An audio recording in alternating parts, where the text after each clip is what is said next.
Hello everyone. Today we are going to talk about the USA B1 B2 visa category.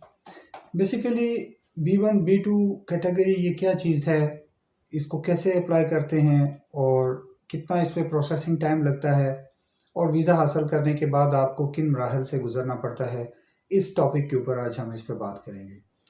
USA America जो है, आप समझते हैं कि जो इसका बिजनेस और टूरिज़्म दोनों कैटेगरीज के लिए जो वीज़ा इशू किया जाता है उसको हम बोलते हैं B1 B2 business and tourism category visa.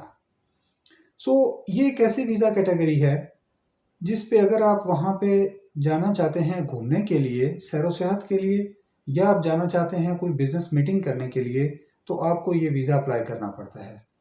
ये वीज़ा अप्लाई करने के लिए आपको जस्ट आपका पासपोर्ट वैलिड जो है वो चाहिए और एक आपको पिक्चर चाहिए होगी और साथ आपको DS-160 फॉर्म जो है वो फिल करना है। DS-160 फॉर्म के अंदर आपने अपनी जो है वो बैकग्राउंड, अपने फैमिली, अपना एजुकेशन, अपनी एम्प्लॉयमेंट, अपनी ट्रैवल हिस्ट्री और अपने जो सोशल मीडिया के लिंक्स हैं, ये तकरीबन पिछले 10 साल का रिकॉर्ड जो है वो आपसे पूछा जाता है।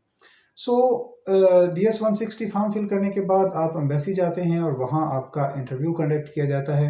एम्बेसी जाने के लिए आपको अपॉइंटमेंट बुक करना पड़ेगी, जो कि आजकल हर कंट्री की डिफरेंट है। लाइक अगर हम यूके में बात करें तो तकरीबन 2 माह के बाद आपको मिल जाती है।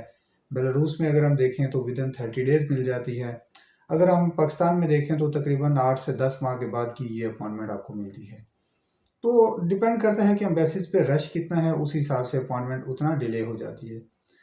अब वीज़ा लग जाता है, इसके बाद अगला स्टेप है कि वहाँ पे आप जाना चाह रहे हैं तो आपने अपने ट्रैवल अरेंजमेंट्स कंप्लीट करने हैं। इसके लिए मैंने एक बिल्कुल शॉर्ट सी 4 से 5 मिनट की वीडियो बनाई है ट्रैवल मेथडोलॉजीज़ के नाम से। उन मेथडोलॉजीज़ को फॉलो करते हुए आपने जो है वो ट्रैवल करना है। इन शॉर्ट, आपके पास confirm hotel booking, confirm return ticket और आपका ट्रैवल प्लान और आपकी ट्रैवल हेल्थ इंश्योरेंस, ये चीज़ें लाजमी होनी चाहिए। और जब आप एयरपोर्ट पे जाते हैं तो वहाँ पे आपसे इमिग्रेशन पे कौन से क्वेश्चन आंसर्स होते हैं। अभी आज की डेट में मेरा एक क्लाइंट जो है वो जॉन एफ कैनेडी एयरपोर्ट पे पहुँचा और उससे एयरपोर्ट क्लियर करने के बाद मेरी बात हुई। उसने बताया कि सर बहुत ही ज़्यादा इन्होंने क्वेश्चंस किए। ख़ास तौर पर इन्होंने मेरे से इस चीज़ के बारे में बहुत ज़्यादा क्वेश्चंस किए कि आप करते क्या हैं वहाँ पे, आपका जॉब क्या है, आपका बिजनेस क्या है, आपके फाइनेंशियल मीन्स क्या है आपके पास। तो इन सारी चीज़ों को जो है वो बार बार जो है वो मुझसे पूछा जाता रहा और तब जाके सेटिस्फाइड हुए और फिर मुझे इन्होंने एंट्री ग्रांट कर दी।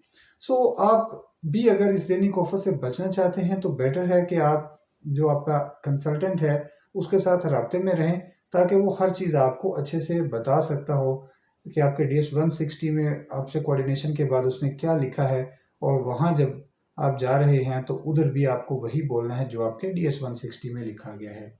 और सबसे इम्पॉर्टेंट चीज़ ये है कि बी ऑनेस्ट, बिल्कुल स्ट्रेट फॉरवर्ड वही लिखें जो आप एक्चुअल में हैं, ताकि जब आप वहाँ पे कोई भी क्वेश्चन पूछा जाए तो आपको वो आंसर करने में दिक्कत पेश नहीं आए। आप बिल्कुल स्ट्रेट फॉरवर्ड ही बोल सकते हैं। तो अगर आप यूएसए का वीज़ा अप्लाई करना चाहते हैं पूरी दुनिया में कहीं से भी, और आपको वीज़ा फॉर्म फिल करना है DS-160, आपको ट्रैवल प्लान बनाना है, आपको अपॉइंटमेंट बुकिंग करनी है, या आप यूएसए ट्रैवल करना चाह रहे हैं, तो ट्रैवल करने के हवाले से हम आपको एडवाइजरी सर्विसेज जो है वो ऑफ़र करेंगे। आप हमारे दिए गए इन व्हाट्सएप नंबर्स पे कांटेक्ट कर सकते हैं और यूएसए के अपना जो एक यादगार ट्रिप है वो एंजॉय कर सकते हैं।